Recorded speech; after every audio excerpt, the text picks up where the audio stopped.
Good morning and salam alaikum. This is my fourth vlog today before I am leaving Istanbul for Karachi. Now, basically, this vlog is going to be a comparison between life in Pakistan, life in Istanbul, life in US.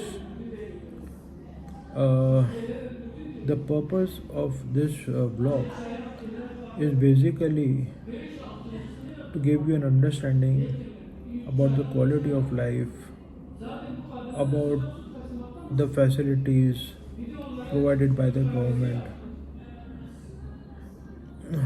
about our politicians, about our rule of law, and what lies ahead for us as Pakistanis. Okay, friends, as I said, in America, things are very expensive. They're getting inflation is also very high, but they are the world powers. They are superpowers.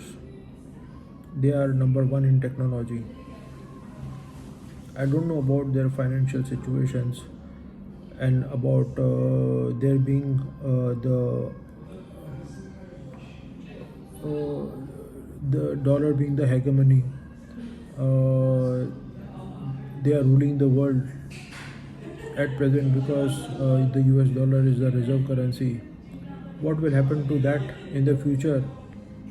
I really don't know. I can't speculate. Yes, there is a growing influence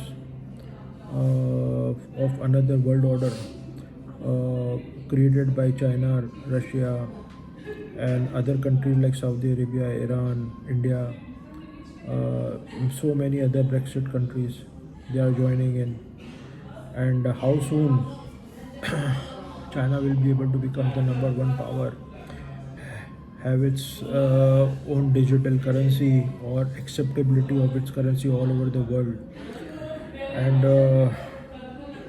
what will happen to ultimately to the US dollar once the petrodollar is finished and petrol is start trading in yuan and other currencies. So it's a real big question mark, but things are going very fast in that direction. You cannot predict how soon it will happen or what will happen, but this is the most crucial time for the world. Things are getting very difficult. This is happening after more than 100 years of US being the superpower. So the entire world is changing, new powers are coming up, and I'm too small a guy, or I don't have much knowledge so that I can tell you for sure what's going to happen in the future. But for right now, many things are happening in the world. Inflation is in the rise everywhere. There is commodity food shortages everywhere. People are going through very tough times. But now let's compare the situation what it is at present. In US, there is a system, there is a rule of law. If there is any problem, you just have to call the police and they come in minutes. They don't only come alone. It is followed by a fire brigade and ambulance, etc., and they are on the spot within minutes. And they catch the culprit, handcuff them, and take them away. So there is a rule of law. Crime is on the rise, definitely, but crime is on the rise everywhere in the world because of poverty, unemployment. But still, there is a law over there. People are afraid to break the law, even the traffic law. If you violate the traffic law, you will be given a ticket of $100, $200, $300. So people, they really behave out there. Istanbul also is going to a financial crisis. Their currency also has devalued, but still, look at the facilities which the government has given to the people. See the roads, see the development of the city, see the network of the public transportation system. I was really amazed. Buses, trams, metros, ferries, you name it, fast metros going at very high speed, even going underground through through a tunnel, and everything is done through technology. There is no interference of people that you have to stand in a line and then that guy behind the window talks shit and this and that. No, the machine does everything for you. So, guys, Istanbul also the quality of life is very good, though it has become very expensive for Pakistanis. Any damn place in the world has become expensive. Even if you go to Thailand, which was supposed to be one of the most cheapest places for Pakistanis, and the hotels were even cheaper than in Pakistan. And I have gone 6 or 7 times to Bangkok, and I really had very good time, very good holidays, and at a very reasonable price. But now, if I think of going to Bangkok, I have to think twice, thrice, 4 times whether I can afford to go or not.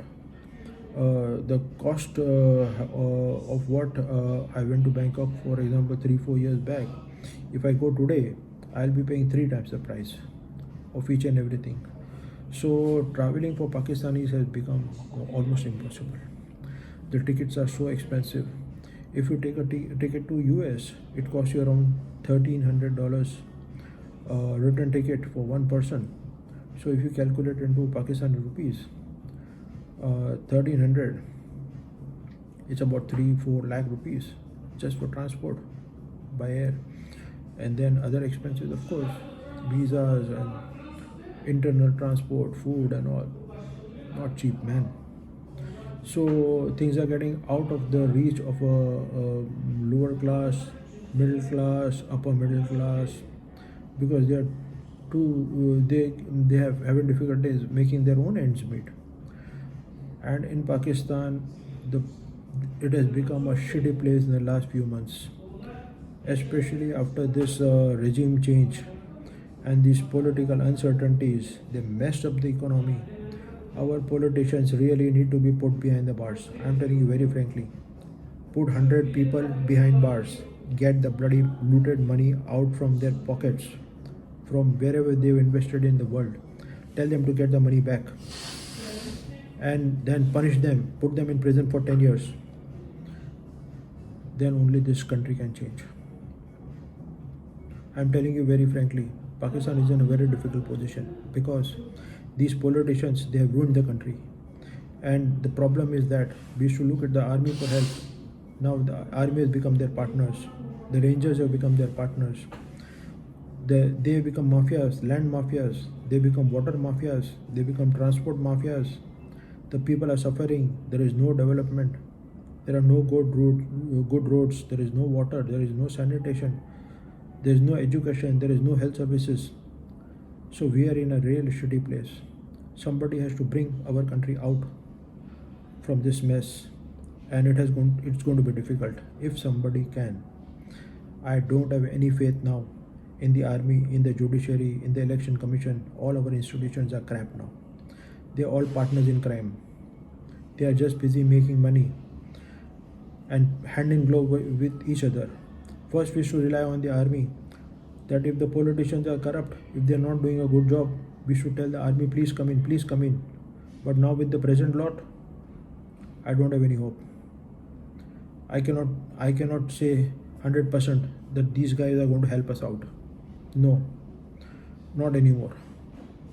So this Bajwa really messed up the things, and now this new chief, army chief, I don't know what he's up to. I haven't seen a ray of hope from him. But let's see the future. Let's see in the couple of few months, elections will take place. Imran Khan can come or not. Who will lead the country? And can they take our country out of this mess? It's a real big question. But at present, it's like doomsday. There is no hope. People have lost all hopes in the country. And things are getting bad. Inflation is growing like skyrocket. We can only pray to Allah. Please help us. Ya Ali Madad Kar. Thank you guys. Thank you.